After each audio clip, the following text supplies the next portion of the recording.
What's going on, guys? Austin here, and in this video, we are going to be taking a look at the extra points lines of the week.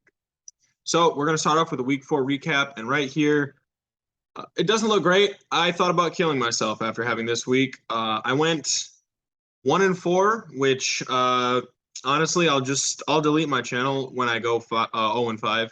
I really will, because at that point, I have nothing to provide. Seattle had no business, not punting against Detroit. The Rams' offense is awful. The Browns just completely, bleep the bed against the Falcons, and the Raiders and the Broncos. The Raiders or the Broncos really couldn't stop the Raiders like I thought they would be able to. And their offense decided now's the time to pick up, and the Raiders' pass rush decided now's the time to not be able to play. I did hit the under on the Bears versus Giants, which that one was one of my more favorite bets. It was that one in the over-under for the Raiders-Broncos.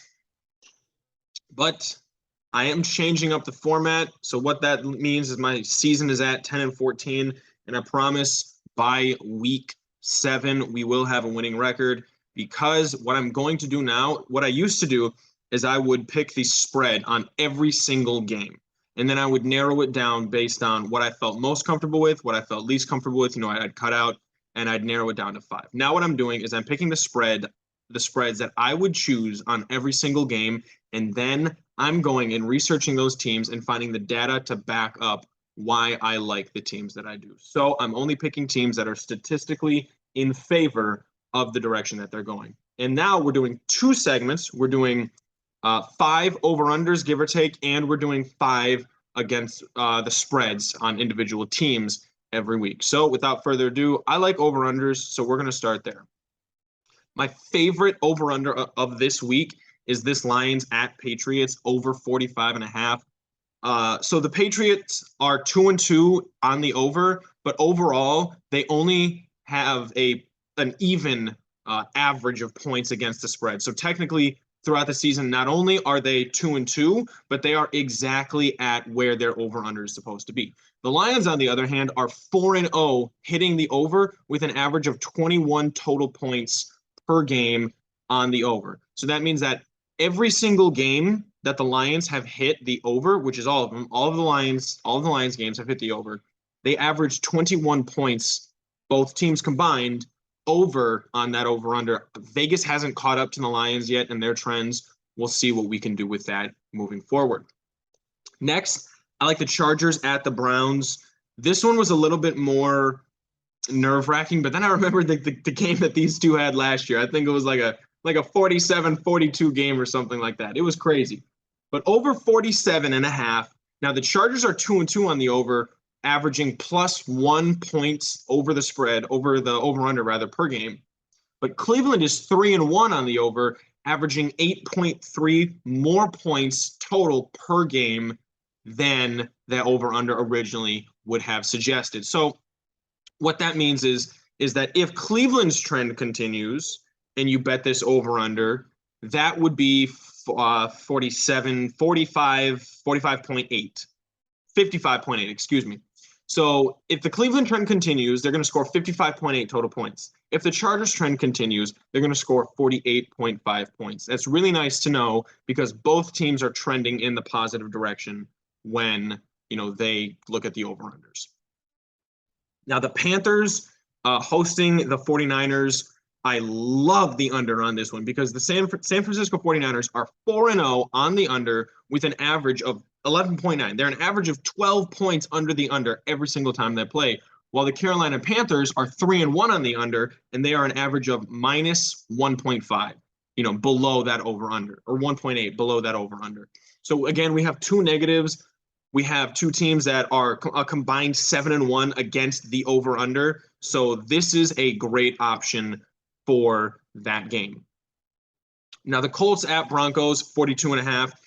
Not only is this a mile-high game, a good defense at home, we have a Thursday night football game, which leads to more defensive play, and the better offense is on the road. And look at the trends. Indianapolis, just like the 49ers, 4-0 on the unders and an average of 10.4 points every single game below the under. Well, Denver is 3-1, but they're even further on the under. They're 3-1 on the under, minus 11.3 every single game they play. This game just screams under. Now, the 42.5, that is a rather low over-under, but I don't expect either of these two teams to really be breaking the bank with these points. Then my last over-under is a divisional game. Divisional games have skewed under slightly this season. And when we look at these trends, we like it even more. So Chicago, 3-1 if you're betting the under, and they are minus 4.5 on average per game. Minnesota's 2-2 on the under, but they're even farther down. They're averaging minus 5.9 points below that standard over-under on their season games. So if you were to do a +3 teaser, which is, the teasers that I always show on this, it would pay out $800, which means if you bet, $100, you're winning back $800. The total payout is $900. I don't really recommend teasers, but this is what that would look like. Now we can move forward and we're going to check out the against the spreads. So this is what that looks like. We're going to go by these one by one, right? So the Lions +3 at New England. The Lions are 3-1 against the spread with an average of +2 points over the spread, right? So what that means is if the Lions trend continues, they'll lose this game by 1 point, right? Now, the New England Patriots are 1-2-1 against the spread. So if their trend continues, this game is going to be a tie.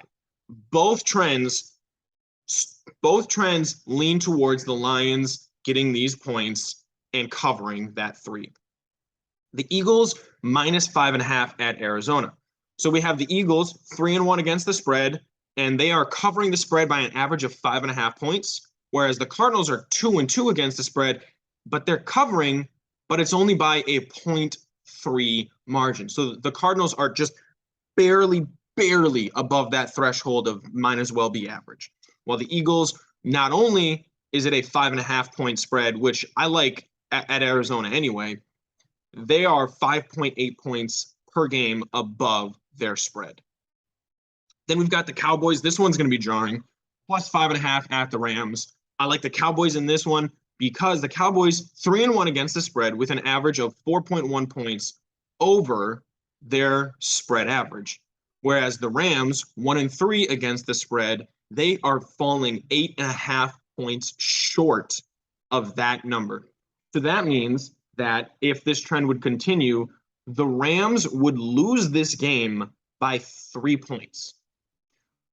And if the Cowboys trend continues, it means that the Cowboys would lose this game by 1 point, or it'd be 1.4 points. So both trends pushing in the Cowboys' direction heavily, and I love that. Giants +8.5 in the UK against Green Bay. This is one of those London games. The Giants are 3-1 against the spread with an average of +1.9, while the Packers are 2-2 against the spread with an average of -2.6, right? So that's what you like. You like the Giants to be plus. You like the Packers to be minus. Neither of these two numbers are that jarring. In fact, they're both smaller than the Lions at New England line. But what I like about this game is we have two run-heavy teams. And run-heavy teams tend to play closer games. See, the Giants, their main offense is either Daniel Jones running or Saquon going off.